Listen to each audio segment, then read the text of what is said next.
আমরা বলি যে সিট পার্টি বলতে একটা বিষয় আছে, মানে just another brick in the wall. এরকম রাজনৈতিক দল, এরকম সাইনবোর্ড অনেক আছে বাংলাদেশে। কেউ আওয়ামী লীগের সময় আওয়ামী লীগের সাথে, বিএনপির সময় বিএনপির সাথে, জামাতের সুবিধা পেলে ওখানে এগুলো করে। আমরা তো সে ধরনের দল না। আমরা সবসময় বলেছি, কনসিস্টেন্টলি বলেছি, আমরা রাজনীতিতে আলাদা ব্লক হতে চাই, আলাদা সেন্টার হতে চাই, আলাদা ভরকেন্দ্র হতে চাই। কিন্তু এই যে জামাত এনসিপির যে রসায়নের কথা আমরা লাগাতারভাবে শুনে এসেছি, এটা আসলে এক ধরনের বলবো যে মিডিয়ার সৃষ্টি। জামায়াত ইসলামের একজন নেতা একবার বলেছিলেন না, বাংলা ভাই মিডিয়ার সৃষ্টি, যখন তারা ক্ষমতায় ছিলেন। তো ওইটা ছিল ওটা বাংলা ভাই মিডিয়ার সৃষ্টি না, কিন্তু জামায়াত এনসিপির রসায়নটা আসলে মিডিয়ার সৃষ্টি।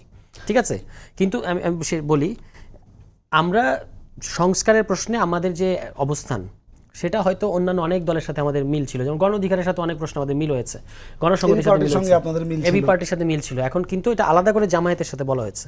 কিন্তু যখন যখন যে সকল প্রশ্নে আমাদের বিএনপির সাথে মিলে গেছে, ওটা কিন্তু আবার বলা হয়নি। কারণ এটা আমি বারবার বলেছি যে আগে ছিল আওয়ামী লীগ একদিকে আর বিএনপি হাইফেন জামাত, এভাবে দেখানো হতো। এখন বিএনপিকে ওই আওয়ামী লীগের জায়গায় নিয়ে জামাত হাইফেন এনসিপি এভাবে দেখানোর চেষ্টা হয়েছে। এটা একটা ফ্রেমিং আর কি। কিন্তু এখন তো নতুন করে আবার এই আলোচনায় আছে যে হচ্ছে যে সম্ভবত মানুষের মধ্যে একটা ধারণা আছে যে বিএনপির সঙ্গে হয়তো এনসিপির একটা জোট হতে পারে, যে কারণে এনসিপি এখন জামাতের বিরুদ্ধে ট্রাম্প কার্ড খেলে রাস্তাটা ক্লিয়ার করছে। সেটা না, আমাদের রাস্তা ক্লিয়ার করার দরকার নেই, রাস্তা এমনি ক্লিয়ার, দেখতে পাচ্ছি রাস্তার সামনে কি।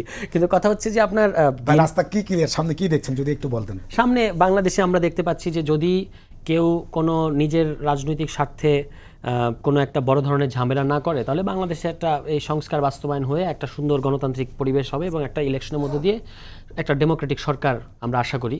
তারপর সেই সরকার যদি কোনো ভুলভাল করে, সেটা নিয়ে আবার সমালোচনা হবে, পার্লামেন্টারি ডেমোক্রেসি যে বিউটি সেটা হবে। এটা হচ্ছে কাঙ্ক্ষিত রোডম্যাপ, রাস্তা দেখতে পাচ্ছি, মানে এই দিকে আমাদের যেতে হবে।